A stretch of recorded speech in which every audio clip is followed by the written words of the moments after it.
Hello student, welcome to EPG Pathsala. I am Dr. Ajit Jaiswal from Department of Anthropology, Pondicherry University, Puducherry. Today we are going to discuss about a module, Meaning and Scope of Biological Anthropology, under paper Physical and Biological Anthropology. So let me give you the introductory information about this module. The term anthropology is actually derived from two Greek words, anthropos and logos. The meaning of the former is man and the latter is science. Therefore, anthropology is the science of man or human.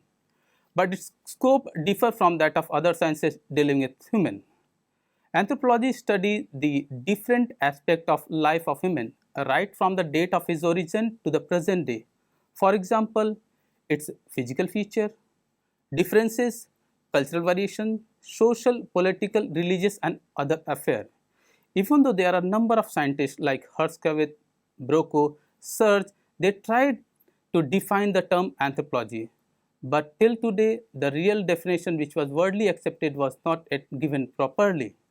But overall, we can say that the term anthropology can be explained by four important terms. First, scientific. Second, holistic. Third, space. Fourth, time.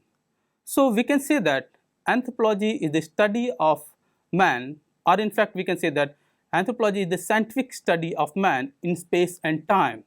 Here the space terminology means, the space means related to all the 7 continents where the evolution of man take place, and the time here it reflects the geological time scale which explain the changes that take place in the evolution of man in relation to different periodic times. So student, let us see what we are going to learn from this module. This module will introduce the student to the basic concept, meaning and scope of biological anthropology. These modules also explain how human beings act as the central figure of anthropology. These modules also elucidate the major division of biological or physical anthropology. Now let's discuss about the next important topic, man, the central figure of anthropology. Man's first appearance on the earth is a wonderful happening. The creation of earth itself is also a mystery. It so happened that the sun in its course came nearer to a star many times larger than the former, owing to some natural reason. As a result of the greater planetary attraction, certain gaseous substances came out of the body of the sun. In the meantime, larger star went far away from the sun. The gaseous substances that came out of the sun began to lengthen and cool down. After some time, this gave rise to 8 rounded bodies called as the planet. The earth is one of the planets. Gradually, earth cooled down by radiation and then it experienced a continuous heavy shower which created the ocean, the seas, the river and channel on its surface. After a long time, when the conditions became favorable, life appeared on the earth. With our present state of knowledge regarding the earth and life, we cannot explain the process of the beginning of life, but from the geological and paleontological evidences, we can easily say that the first life on the earth was a unicellular organism, example amoeba. Day by day, the unicellular simple organism attained complex form by gradual changes in structure and ultimately gave rise to the most complex type of animal, we can call it the man. But it took much longer period and had to pass through the complicated way. The process by which the simple and homogeneous organism gradually became complex and heterogeneous is known as organic evolution. In order to have a general idea about the evolution of various forms of life, we should turn to the geologist and the paleontologist. The geologist and the paleontologist are really helpful in obtaining the past and the characteristics of fossilized remains found on Earth. The different layers of the earth have been arranged chronologically with their characteristics fossil remains of plant and animal. The earliest layer contained no traces of life, and this is why they are known as azoic or lifeless layer. Some prefer to call this as a archaeozoic on the ground that the first form of life was too minute and soft to leave any traces of their existence on the layer of the earth. The Quaternary epoch of the Cenozoic era is remarkable by the emergence and development of man, who is the subject matter of our study. Formerly, man was regarded as the special creation of God, and it was thought that he had no relation with other animals.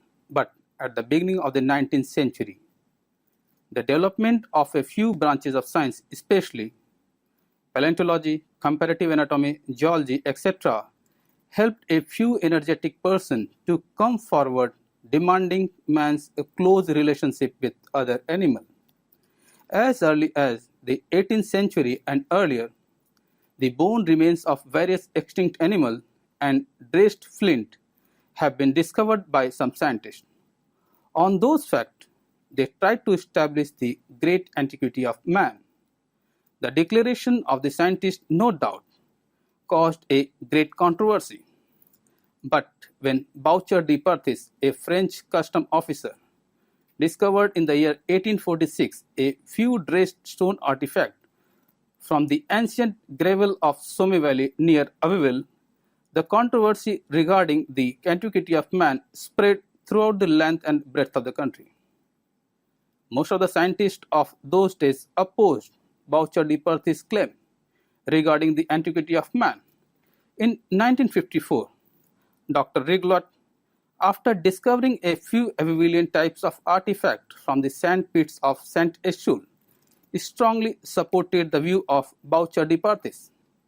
Then in the year 1859, a group of British scientists examined the fact critically on the site and acknowledged the claim made by Boucher de Perthes. The year 1859 will be remarkable forever in the history of human being due to the work done by or the publication of an epoch-making book of Darwin's called as The Origin of Species. From the result of his work, Darwin established the doctrine of evolution. According to him, man is a result of evolution from lower animal. Similarly, in the year 1871, he wrote a book called The Descent of Man, in which he came to the conclusion that a member of anthropomorphous subgroup gave birth to man. The result of Darwin's research were wholeheartedly supported by Huxley in England and later on Haeckel in Germany. The view of this eminent scientist brought a revolution in the line of thinking of those days regarding the origin of man. The discovery of certain fossils, such as Neanderthal man in 1856, Pithecanthropus in 1891, and Australopithecus in 1925, gave many evidences in favor of the evolutionary significance. Man did not acquire his present character suddenly, but through a longer process of evolution. That is why the earlier type of man exhibit many differences as compared to the modern man. During the Quaternary period, numerous modifications took place in the human phylum, which developed into various lines, one of which gave rise to man. Due to certain geographical reasons, the climate of the earth suddenly began to change and become colder and colder. The Quaternary epoch of the Cenozoic era is remarkable by the emergence and development of man, who is the subject matter of our study. Formerly, man was regarded as a special creation of God, and it was thought that he had no relation with other animals. But at the beginning of the 19th century, the development of a few branches of science, especially paleontology, comparative anatomy, and geology, helped a few energetic persons to come forward demanding man's close relationship with other animals. As early as the 18th century and earlier, bone remains of various extinct animals, and dressed flint have been discovered by some scientists. On those facts, they tried to establish the great antiquity of man. But when Boucher de Perthes, a French custom official, discovered in the year 1846 a few dressed stone artifacts from the ancient gravel of Somme Valley near Abbeville, the controversy regarding the antiquity of man spread throughout the length and breadth of the country. Most of the scientists of those days opposed Boucher de Perthes' claim regarding the antiquity of man. In 1954, Dr. Riglet of Amiens, after discovering a few equivalent type of artifact from the sandpits of Saint-Essule, strongly supported Boucher de Perthes. Then in the year 1859, a group of distinguished British scientists claimed the fact critically on the site and acknowledged the claim of Boucher de Perthes. The year 1859 will be remarkable forever in the history of human being due to the publication of an epoch-making book, The Origin of Species by Charles Darwin. From the result of his painstaking research, Darwin established the doctrine of evolution. According to Darwin, man is a result of evolution from lower animal. Then in the year 1871, he wrote The Descent of Man, in which he came to the conclusion that a member of the anthropomorphous subgroup gave birth to man. The results of Darwin's research were wholeheartedly supported by Huxley in England and Haeckel in Germany. The views of these eminent scientists brought a revolution in the line of thinking of those days regarding the origin of man. The discovery of certain fossils such as Neanderthal man in 1856, Pithecanthropus in 1891 and Australopithecus in 1925 gave many evidences in favor of the evolutionary significance. Man did not acquire his present character suddenly, but through a longer process of evolution. During the Quaternary period, numerous modifications took place in the human phylum, which developed into various lines, one of which gave rise to man. Our present state of knowledge is still unable to tell with certainty the exact place of human origin. The claim of South Central Asia is no doubt greater than any other places regarding the cradle of mankind, but the claim of Africa regarding the origin of man had been suddenly established by Darwin, who said that it is somewhat more probable that our early progenitor lived in the African continent than elsewhere. In the recent year, the discovery made by Dr. Leakey in Africa supported the view put forward by Darwin. The discoveries related to various Australopithecines in Africa starting from the late 50s to the earlier century have exposed many new dimensions of evolutionary thinking relating to hominids. The international expedition conducted in Afar region in northeastern Ethiopia, Africa, between 1973 and 1977 put light on the question of origin of hominids in this continent. However, the process of evolution, though it may be true, was not restricted to a single continent. From the above discussion, it is seen that the subject matter of physical anthropology is really vast and complex, but at the same time it is interesting for all concerned as it tells the story of man, a unique and unparalleled creation of the nature, from the date of his origin up to the present day. A major problem of physical anthropology then is the earlier type of man and his nearest relatives among the apes and the monkey. The study of the physical features, blood type, and behavior pattern of these apes and monkey is necessary to understand the development of these factors in man. The physical anthropologist also tries to trace a particular structural feature from the earliest population. While searching out the nature of trait, he could try to know its appearance in man and how it became widespread, and if it disappeared, what is the reason behind it? Of modern man belongs to a species Homo sapiens. The man of today, though they differ in certain cases outwardly, are all quite similar to one another in basic characteristics. It is seen that the man found during the prehistoric period differ greatly from the modern one. If anybody goes to the very early period, he will find no human forms. This fact has already been pointed out in the previous line. Owing to this reason, it has been remarked that Homo sapiens of today have emerged from earlier non-human forms.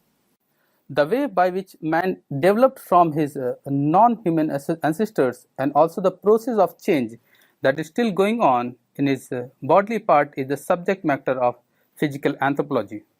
The Homo sapiens of the world can be divided into a number of such groups known as race.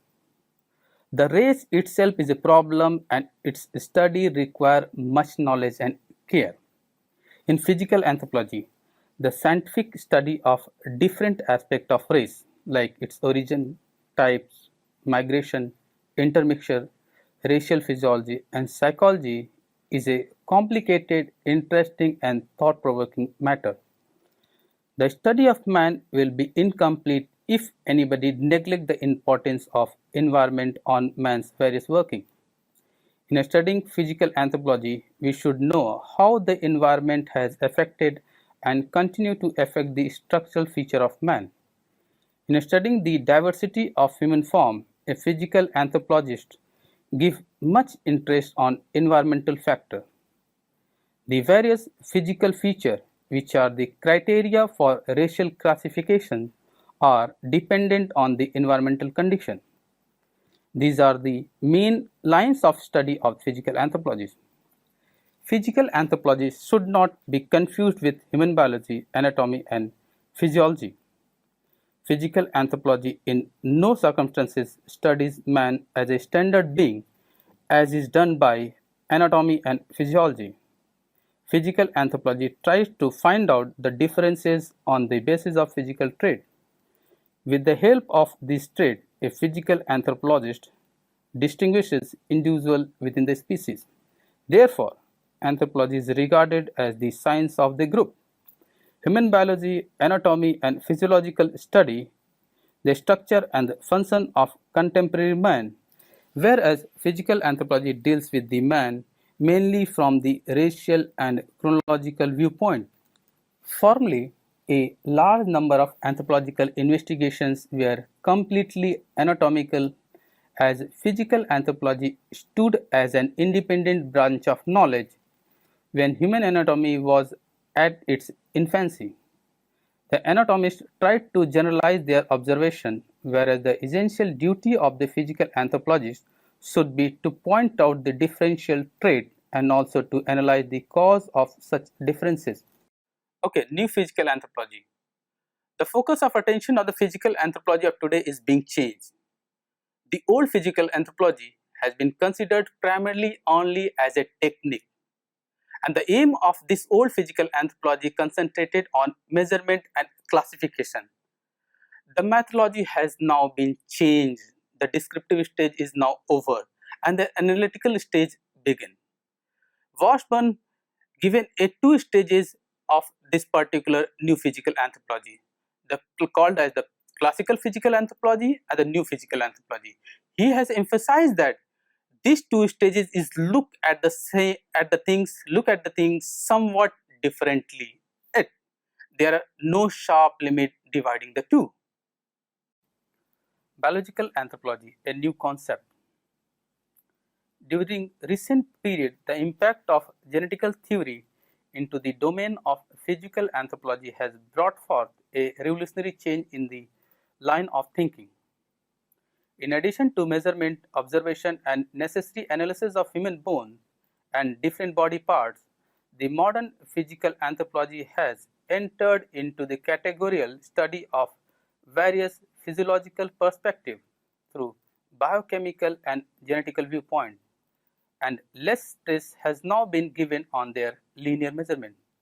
The new physical anthropology is not interested in restricting itself in the study of the superficial bodily part, rather through the adoption of new methodology. It pleased to explore the mystery of various internal features of human biology. In order to study human diversities, the new physical anthropology relies extensively on population genetics, which offer the physical anthropologist a clearly formulated and experimentally verified conceptual theme. The human race is as now best considered as Mendelian population, which are centered around a purely genetic concept. Because of this integrated biology-oriented approach of the present-day physical anthropology, it is thought desirable to call it biological anthropology. It promises to study human evolution and differentiation in the background of biological variation in primates. The criteria for racial discrimination that we are still using are nothing but a superficial character. In recent time, the attention of physical anthropologists has been diverted and look at the less obvious but intrinsically more important differences such as blood type, differences in musculature, etc. And also they have started to study the group differences of sexual maturation, growth rate, and various disease immunity. It may be concluded that the outlook of the physical anthropologists of today has been changed to a remarkable extent. Let us now discuss about the applied aspect of physical anthropology. The principal aim of all studies is to apply the result of scientific investigation in the service of mankind. This applied concept in physical anthropology is not a new introduction. The result of investigation of physical anthropology have been harnessed for getting practical benefit in various fields.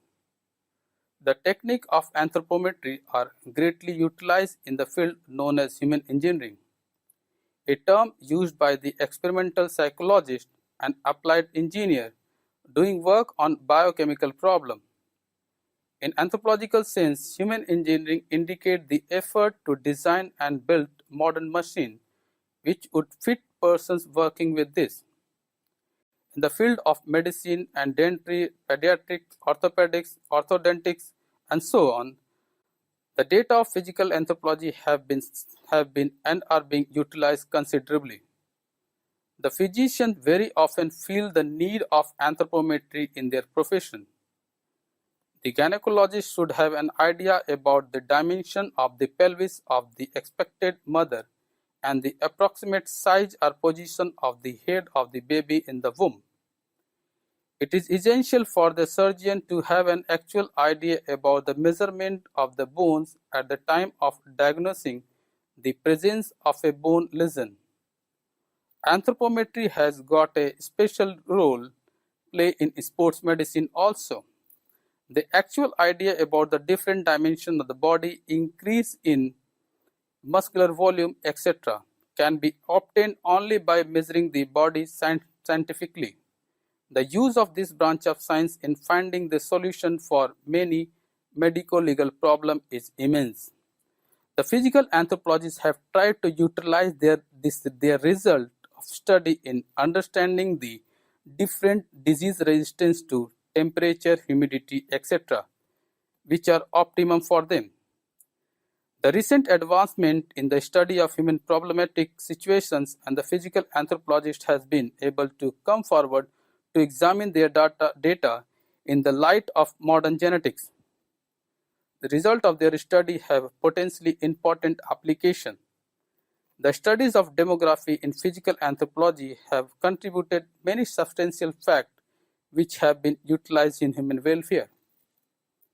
Besides this general application of physical anthropology, there are many specific applications which deserve mention in this connection. A number of studies have been conducted by the scholars who reflected the usefulness of physical anthropology in diverse fields of human life. The studies concerning the human body in relation to physical surroundings like Hutton's study for sitting accommodation in train an anthropometric study of man and woman conducted by the Bureau of Homo Economics in America in order to improve the clothing size may be regarded as a remarkable contribution in the field. During recent times, many emphasis is being laid to design the seats and thereby making the seating arrangement more comfortable. It has been understood that a close correction exists between health and good posture. It is a seat creates trouble in keeping the body in a good posture. It results in various disabilities in skeletal, muscular, and other organic part of the body. On the other hand, the correctness in sitting posture enhances alertness and endurance as well as improvement in circulation and respiration of the persons concerned. Body measurement in working position can thus improve the design of seats in offices, educational institutions, in public vehicles, etc. Therefore, the designer of these seating arrangements are required to have a knowledge regarding various anthropometrical perspectives. Modern furniture design in many countries utilize the result of anthropometrical studies to plan their activities in a scientific way. In the army of the data of anthropological investigations are extensively used in the Western countries. The anthropometric survey on the military personnel are considered essential to get their body measurement done, which are used to meet various demands. In Mexico, the National Military Academy has been doing effective work in this line since 1951. Here, the result of biometric investigations are extensively used in the selection of cadets. Similarly, physical anthropology has now included the dynamic and the functional measurement in addition to the static measurement of man, and naturally its importance has been increased considerably. The Symposium on the Applied Physical Anthropology, which was held at the United States National Museum, Washington, under the auspices of the American Association of Physical Anthropologists in the year 1948, opened a new vista in the world of physical anthropology, like the identification of the unknown who died during the war, medico-legal aspect of the skeletal material, measurement of man for making machinery, anthropometry and apparel design, military anthropometry in Great Britain, in the Air Force and in the Quartermaster Corps. Scope of biophysical anthropology. Most anthropologists carry out research and teach about what they have learned. They are employed by universities, colleges, museums, NGOs, etc. However, a third of all anthropologists use this knowledge and methodology of problem solving for practical purposes in corporations, government agencies, non-governmental organizations, medical institutions, and other non-academic settings. Some applied anthropologists work as researchers, administrators, implementers, or mediators in major corporations. They help the companies understand and deal more efficiently with employee and customer from diverse culture and subculture. There have even been anthropologists working in White House and US Congress studying the overall operation and personal interaction. They also help them with community development and to advise them in their interaction with the outside world. Forensic anthropologists are employed around the world primarily by police, court, and international organizations to identify murder and disaster victims. They do this mostly with the help of skeletal remains and DNA. Forensic anthropologists also work for the US military to recover and identify the remains of soldiers. Medical anthropologists learn about cultural differences in explaining what causes illness and what problem from different cultures believe is acceptable as treatment. The germ theory and the idea that illness is not due to the supernatural causes are widely accepted by educated people in the Western world and areas that have adopted our medical system. However, much of the rest of the world has very different explanation. Medical anthropologists can help doctors and nurses to understand how to communicate better and treat patients who hold this other explanation. Medical anthropologists are also interested in the epidemiology of illness, that is, their causes and how they can be cured or controlled.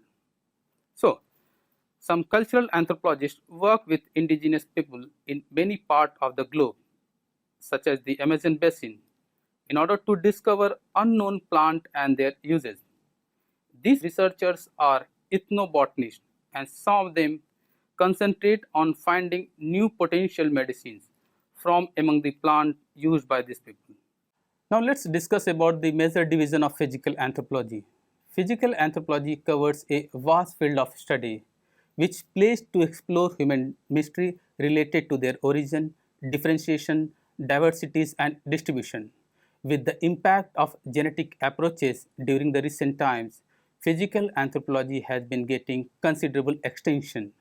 After reviewing the whole situation, physical anthropology can be divided into following branches like primatology, which is concerned with studying the primates, ethnology, which is concerned with studying the behavior, human biology, which is altogether very broad issues giving importance to all the biological features of a living creature, paleoanthropology, where we try to find out the importance of fossil for giving the importance explanations about the evolution of human being, human genetics, which is altogether a very important discipline and it gives a new dimension to the physical anthropology, medical anthropology, physiological anthropology, forensic anthropology, nutritional anthropology and dental anthropology. Even the idea of our division of physical anthropology, especially anthropometry, ergonomics and demography were altogether very important in nature. Nowadays, the new discipline or new divisions of physical anthropology has been added called as ethnology. So now let's discuss about some of the important points that we have learned in these modules. As we have already discussed that anthropology is a science of man, it unfolds the mystery of human life. It views man in totality and its scope is characterized by a specific principle which differ markedly from all other disciplines related to man and his activities. We have already discussed that anthropology has four broad subdivisions, that is physical anthropology, biological anthropology, nowadays it is called as biophysical anthropology. Next is cultural anthropology or social anthropology. Next, prehistoric archaeology and linguistic anthropology. Physical anthropology or biophysical anthropology or biological anthropology being studied man's evolution, structural variations, racial composition, etc. It also gives importance about human diversities and variations as it is known to be the important subject matter of this area of study. Whereas in the case of cultural anthropology, which mainly studies the way of life of man, physical anthropology tried to find out the phenomena which created the situation for human origin and how the development of various hominid forms gave rise to modern Homo sapiens, what we call it as the modern man. The human study of human diversities has followed the study of human evolution. Even the impact of ecology and environment on the formation of physical feature of man has got an effective role. With the change of time, the focus of physical anthropology has also been changed. The old physical anthropology, as it was explained by Washburn, was based on mainly on measurement and observations of the human body. But now, the concept of new anthropology has come out, which gave much more importance to integrated approach, applied approach and interpretive approach. It tried to explore this feature in the perspective of the influence of environment as well as other genetic features. With the development of study of human genetics, physical anthropology has now been oriented with genetical principle. All the biological traits are now being understood in the terms of genetics interaction. Thus, physical anthropology has now been designated as biological anthropology.